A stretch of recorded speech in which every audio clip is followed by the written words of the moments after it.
जय श्री राम दोस्तों। स्वागत है मेरे इस YouTube चैनल त्रिलोक स्टूडियो में। दोस्तों, आज हम बात करने वाले हैं कर्ण के बारे में। कर्ण कौन था, कर्ण कितना बड़ा महारथी था, आज हम इस वीडियो में बताने जा रहे हैं।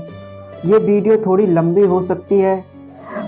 दोस्तों, आइए हम कर्ण के जन्म के बारे में बात करते हैं। दोस्तों, कर्ण का जन्म कुंती को मिले एक वरदान स्वरूप हुआ था। जब वह कुंवारी थी तब एक बार दुर्वासा ऋषि उनके पिता के महल में पधारे। तब कुंती ने पूरे 1 वर्ष तक ऋषि की बहुत अच्छे से सेवा की। कुंती के सेवा भाव से प्रसन्न होकर उन्होंने अपनी दिव्य दृष्टि से ये देख लिया कि पांडु से उसे संतान नहीं हो सकती और उसे ये वरदान दिया कि वह किसी भी देवता का स्मरण करके उनसे संतान उत्पन्न कर सकती है। कुंती ने सूर्यदेव का ध्यान किया। इससे सूर्यदेव प्रकट हुए और उसकी नाभि को छूकर उसके गर्भ में प्रवेश किया। अपने पुत्र को वहां मंत्रों द्वारा स्थापित किया। कालांतर में कुंती के गर्भ से ऐसा बालक उत्पन्न हुआ जो तेज में सूर्य के ही समान था और वह कवच और कुंडल लेकर उत्पन्न हुआ था जो जन्म से ही उसके शरीर से चिपके हुए थे। क्योंकि वह अभी भी अविवाहित थी, इसलिए लोक लाज के डर से उसने उस पुत्र को एक बक्से में रखकर गंगा जी में बहा दिया था। दोस्तों, आइए हम कर्ण के लालन पोषण के बारे में जानते हैं। कर्ण गंगा जी में बहता हुआ जा रहा था कि महाराज भीष्म के सारथी अधिरथ और उनकी पत्नी राधा ने उसे देखा और उसे गोद ले लिया और उसका लालन पालन करने लगे। उन्होंने उसे वासुसेन नाम दिया। अपनी पालनकर्ता माता के नाम पर कर्ण को राधे के नाम से भी जाना जाता है और अपनी मृत्यु तक सभी पुत्र धर्मों को निभाया। अंग का राजा बनाए जाने के पश्चात कर्ण का एक नाम अंगराज भी हुआ। दोस्तों, आइए हम जानते हैं कर्ण की शिक्षा कैसे हुई। दोस्तों, युवा अवस्था से ही कर्ण की रुचि अपने पिता अधिरथ के समान रथ चलाने की बजाय युद्ध कला में अधिक थी। कर्ण और उसके पिता अधिरथ आचार्य द्रोण से मिले, जो उस समय युद्ध कला के सर्वश्रेष्ठ आचार्यों में से एक थे। द्रोणाचार्य उस समय कुरु राजकुमारों को शिक्षा दिया करते थे। इन द्रोणाचार्य ने कर्ण के पिता को यह कहकर वहां से भेज दिया कि इस गुरुकुल में केवल राजकुमार और क्षत्रियों को ही शिक्षा दी जाती है, इसलिए वो कर्ण को शिक्षा नहीं दे सकते हैं। इस प्रकार कर्ण वहां से दुखी होकर चले गए और गुरु परशुराम जी के पास जाकर विनती की। गुरु परशुराम ने उसको अपना शिष्य स्वीकार किया। उसके बाद कर्ण उनका अत्यंत सर्वश्रेष्ठ शिष्य बन गया। दोस्तों, आइए हम जानते हैं कि कर्ण को कौन कौन से श्राप मिले। दोस्तों, कर्ण को उसके गुरु परशुराम और पृथ्वी माता से श्राप मिला था। इसके अतिरिक्त भी कर्ण को बहुत से श्राप मिले थे। कर्ण की शिक्षा अपने अंतिम चरण पर थी। एक दोपहर की बात है, गुरु परशुराम कर्ण की जंगा पर सिर रखकर विश्राम कर रहे थे। कुछ देर बाद कहीं से एक बिच्छू आया और उसकी दूसरी जंगा पर काटकर घाव बनाने लगा। गुरु का विश्राम भंग न हो इसलिए कर्ण बिच्छू को दूर न हटाकर उसके डंक को सहता रहा। कुछ देर में गुरु जी की निद्रा टूटी और उन्होंने देखा कि कर्ण की जंगा से बहुत रक्त बह रहा है। उन्होंने कहा कि केवल किसी क्षत्रिय में ही इतना सहनशीलता हो सकती है कि वह बिच्छू डंक को सह ले, न कि किसी ब्राह्मण को। और परशुराम ने उसे मिथ्या भाषण के कारण श्राप दे दिया। जब भी कर्ण को उनकी दी हुई शिक्षा की सर्वाधिक आवश्यकता होगी, उस दिन वह उसके काम नहीं आएगी।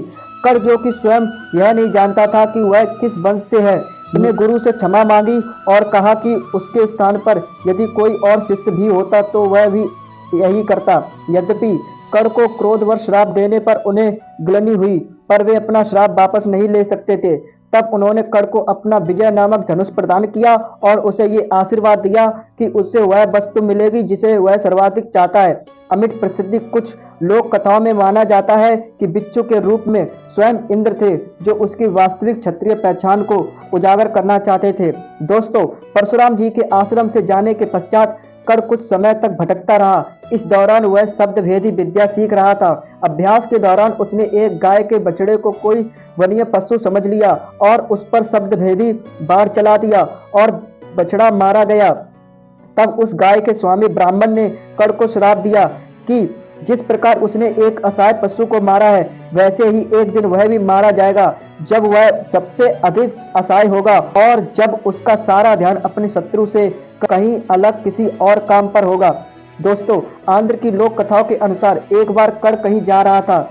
तब रास्ते में उसे एक कन्या मिली जो अपने घड़े से घी बिखर जाने के कारण रो रही थी। उसने आग्रह किया कि उसे वही मिट्टी में मिला हुआ घी ही चाहिए और उसने नया घी लेने से मना कर दिया। तब कन्या पर दया करते हुए कर्ण ने घी युक्त मिट्टी को अपनी मुट्ठी में लिया और निचोड़ने लगा ताकि मिट्टी से घी निचड़कर घड़े में गिर जाए। इस प्रक्रिया के दौरान उसने अपने हाथ से एक महिला की पीड़ा युक्त ध्वनि सुनी। जब उसने अपनी मुट्ठी खोली तो धरती माता को पाया। पीड़ा से क्रोधित धरती माता ने कर्ण की आलोचना की और कहा कि उसने एक बच्ची के घी के लिए उन्हें इतनी पीड़ा दी। और तब धरती माता ने कर्ण को श्राप दिया कि एक दिन उसके जीवन में किसी निर्णायक युद्ध में वह भी उसके रथ के पहिए को वैसे ही पकड़ लेगी जैसे उसने अपनी मुट्ठी में पकड़ा है, जिससे वह उस युद्ध में अपने शत्रु के सामने असुरक्षित हो जाएगा। दोस्तों, इस प्रकार कर्ण को 3 पृथक अवसरों पर 3 श्राप मिले। भाग्य से ये तीनों श्राप कुरुक्षेत्र के निर्णायक युद्ध में फलीभूत हुए, जब वह युद्ध में अस्त्रविहीन, रथविहीन और असहाय हो गया था। दोस्तों, श्रापों के प्रभाव कर्ण पर कैसे पड़े? 2 ब्रह्मास्त्रों का टकराना। यदि एक ब्रह्मास्त्र भी शत्रु के खेमे पर छोड़ा जाए तो न केवल वह उस खेमे को नष्ट करता है बल्कि उस पूरे क्षेत्र में 12 से भी अधिक वर्षों तक अकाल पड़ता है। और यदि 2 ब्रह्मास्त्र आपस में टकरा दिए जाए तब तो मानव प्रलय ही हो जाता है। इससे समस्त पृथ्वी का विनाश हो जाएगा और इस प्रकार एक अन्य भूमंडल और समस्त जीवधारियों की रचना करनी पड़ेगी। महाभारत के युद्ध में 2 ब्रह्मास्त्रों के टकराने की स्थिति तब आई जब ऋषि वेदव्यास जी के आश्रम में अश्वत्थामा और अर्जुन ने अपने अपने ब्रह्मास्त्र चला दिए। तब वेदव्यास जी ने उसे टकराव को टाला और अपने अपने ब्रह्मास्त्रों को लौटा लेने को कहा। अर्जुन को तो ब्रह्मास्त्र लौटाना आता था, लेकिन परशुराम के श्राप के कारण ब्रह्मास्त्र चलाना भूल गया था, नहीं तो वह युद्ध में अर्जुन का वध करने के लिए अवश्य ही अपना ब्रह्मास्त्र चलाता और अर्जुन भी अपने बचाव के लिए अपना ब्रह्मास्त्र चलाता और पूरी पृथ्वी का विनाश हो जाता।